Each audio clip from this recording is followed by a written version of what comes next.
Olá, boa tarde. Hoje é quarta-feira, 26 de setembro. O Senado agora está no ar. Mesmo com as eleições, os parlamentares fizeram um esforço concentrado e aprovaram a medida provisória que altera o novo Código Florestal, antes que ela perdesse a validade no dia 8 de outubro. O texto sofreu várias mudanças e, apesar de ser o resultado de um acordo, pode receber vetos da presidente Dilma Rousseff. A medida provisória do novo Código Florestal foi aprovada em votação simbólica. Os governistas admitem que a presidente Dilma Rousseff pode vetar algumas mudanças feitas no Congresso, principalmente as regras para extensão das áreas que precisam ser recuperadas nas margens dos rios. Os imóveis de até um módulo fiscal têm que reflorestar 5 metros, qualquer que seja a largura do rio. Mas a área pode ser menor, está limitada a 10% do terreno. O restante fica livre para a exploração econômica. Nas propriedades entre 1 e 2 módulos, a APP deve ser de 8 metros, também limitada a 10% do imóvel. Nas áreas de 2 a 4 módulos, a recomposição é de 15 metros e as APPs só precisam ocupar 20% do terreno. Nas propriedades entre 4 e 10 módulos, com rios de até 10 metros de largura, a recuperação é de 15 metros, limitada a 25% do imóvel. Nas áreas de 10 a 15 módulos, com rios de até 10 metros de largura, a recuperação também é de 15 metros, mas deve ser integral. Nos terrenos entre 4 e 15 módulos, com rios mais largos, e nas propriedades acima de 15 módulos, as faixas de proteção vão de 20 a 100 metros de largura. E quem vai decidir o tamanho do reflorestamento são os estados, e não mais a União. A aprovação da matéria nos plenários da Câmara e do Senado confirmou o acordo feito na comissão mista que analisou a MP. Mas a polêmica não está encerrada. A principal mudança aumentou o número de propriedades que vão poder reflorestar menos. Por isso, todos aguardam a decisão da presidente Dilma Rousseff. Ela pode sancionar o texto aprovado, vetá-lo integralmente ou em parte. O texto está muito equilibrado, né? Eu creio que a presidente é bem esclarecida das modificações poucas que foram feitas na comissão mista e no plenário da Câmara e do Senado, venha a sancionar o projeto. A possibilidade de veto é real, assim como também há a possibilidade de que, com argumentos técnicos, se possa construir um novo entendimento. Mas não há nenhum compromisso do governo de não vetar alguma questão que o governo entenda que seja necessário vetar neste texto que foi aprovado. O presidente do Senado, José Sarney, se reuniu nesta manhã com representantes do Fórum Nacional de Secretários Estaduais de Energia. Na pauta, a redução de tarifas do setor elétrico, anunciada pelo governo federal no início do mês. Uma comitiva de 5 secretários estaduais de energia veio conversar com o presidente José Sarney sobre as novas regras para o setor e a redução de tarifas de energia elétrica. Eles pedem cautela na implementação das medidas que devem impactar a arrecadação dos estados. Não há uma demanda específica de nenhum estado, nem município, nem do governo federal. O interessante é que o custo do Brasil seja reduzido, nisso todos nós estamos de acordo. Agora, a forma de fazer isso é que temos que fazer com realmente um pouco de cuidado para que todos saiam ganhando. Esse deve ser um jogo ganha-ganha e seguramente liderado pelo governo federal e a medida provisória que está aqui no Congresso, nós haveremos de chegar a um consenso.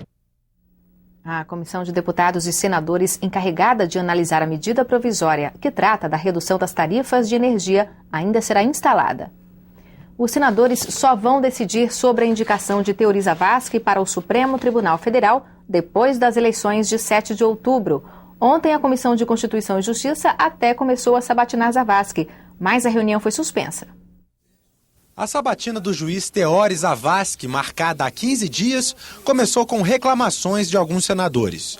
Para eles, não haveria tempo suficiente nesta terça-feira para realizar os questionamentos, já que outras matérias deveriam ser votadas no plenário do Senado. É uma pressa que não homenageia o candidato. Esta pressa não está à altura do candidato, que merece ser arguído, sabatinado, questionado por horas aqui. Mas o requerimento para adiar a sabatina foi derrotado. E logo na primeira pergunta, o juiz, com mais de 20 anos de experiência em tribunais e indicado para a vaga do ministro César Peluso no Supremo, teve que responder se pediria para participar do julgamento do mensalão. O regimento interno possibilita, no seu artigo 134, que o ministro participe do julgamento, desde que se julgue esclarecido de todos os fatos. Quem decide a participação de um juiz no processo, em última análise, não é o juiz individualmente. É o órgão colegiado do qual ele vai fazer parte. Mas disse que se participasse não pediria vistas ao processo, o que afasta a possibilidade de um atraso no julgamento. Significa dizer que há uma contradição, e Vossa Excelência colocou muito bem, dar-se por habilitado e pedir vista.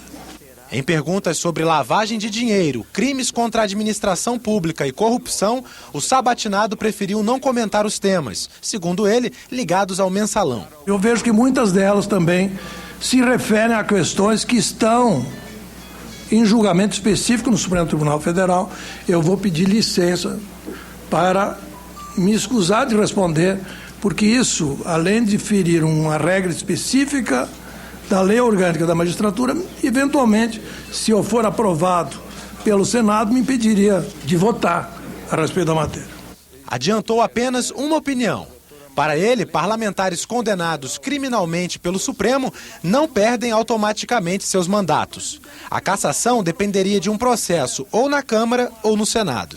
Senadores disseram que as respostas foram vagas. Eu não fiquei convencido e eu entendo que essa pergunta precisa ser respondida e que a LOMAN, a Lei Orgânica da Magistratura Nacional, que é a Lei Complementar 35, não veda que ele possa responder a isso. Eu não perguntei sobre o mérito do julgamento, eu perguntei se haverá ou não julgamento. Não dá para ter uma avaliação se o ministro vai ou não participar do chamado processo 470, que se refere ao mensalão. Depois de quase 2h30 de perguntas e respostas, a sabatina foi suspensa. O motivo? O início das votações no plenário do Senado, que encerra todas as outras atividades. Agora, a sabatina só será retomada após as eleições municipais, marcadas para 7 de outubro. Você acha que o usuário de drogas deve ser preso, tratado ou liberado para consumir? Um dos pontos mais polêmicos da proposta de reforma do Código Penal trata exatamente disso. Determina que o uso de drogas deixe de ser crime. É o que você confere agora na terceira reportagem da série sobre o novo Código.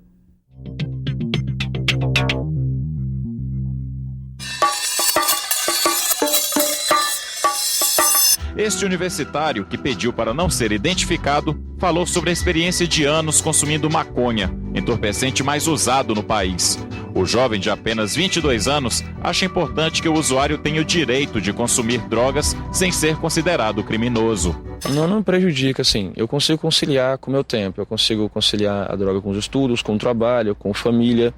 Então, assim, é uma coisa que realmente não prejudica de verdade. A lei brasileira distingue hoje o usuário do traficante. Quem usa drogas tem penas brandas como medidas educativas. O projeto do novo Código Penal dá um passo adiante. O texto permite que o consumidor de entorpecentes tenha posse para uso próprio de qualquer tipo de droga. A quantidade deve corresponder a 5 dias de uso e vai ser determinada pela Anvisa. Outra mudança é a possibilidade de cultivar a droga em casa. O traficante, esse é punido com igual rigor como a lei hoje pune. Como em outros países, o usuário, que não é o traficante, dependendo das suas condições pessoais, da qualidade da droga que ele porta, ele possa não ser punido. Mas com uma exceção importante. Se esse uso for ostensivo diante de uma escola, diante de um local de concentração de crianças e adolescentes, aí será crime. O uso será crime nesses locais com penas alternativas. O organizador da Marcha da Maconha no Distrito Federal considera a proposta um avanço, mas acha que ainda não é o ideal. Um dos problemas que permanece é que a pessoa vai continuar a ter que encontrar o traficante. Essa mudança vai diminuir parte do preconceito, porque como o porte de drogas vai deixar de ser crime, o usuário não vai estar sujeito a alguns abusos que ocorrem hoje, por exemplo, por parte da polícia ou mesmo de familiares. Mas como pensam as pessoas que lidam diretamente na recuperação de dependentes de drogas? Para saber, nós viemos à Fazenda Salve a Si, que funciona no entorno do Distrito Federal e atua na recuperação de 80 dependentes de drogas como crack, maconha, cocaína. Ao meu lado está aqui o coordenador da Fazenda Salve a Si, Henrique França.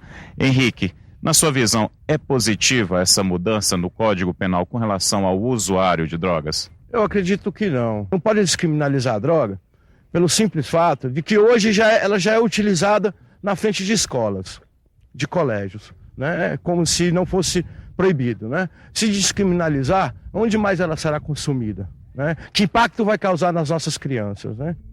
Fundada há 12 anos, a Fazenda investe em atividades terapêuticas e acompanhamento profissional para ajudar na recuperação de dependentes, homens que tiveram as vidas destruídas pelas drogas. Eduardo teme que o novo código traga uma brecha para reforçar o tráfico. Ele pode portar menos substância, uma quantidade inferior, que se enquadre na quantidade que se julgue como usuário, para poder desfilar no meio dos usuários e seguir vendendo drogas, né? Hoje já existe uma despenalização, quem usa substância entorpecente não vai preso, recebe aqui um tratamento médico, temos que tratar a estas pessoas através de procedimentos médicos e trazer penas que sejam duras, isso eu defendo para o traficante. A comissão fala em descriminalização, mas isso também será debatido pela comissão.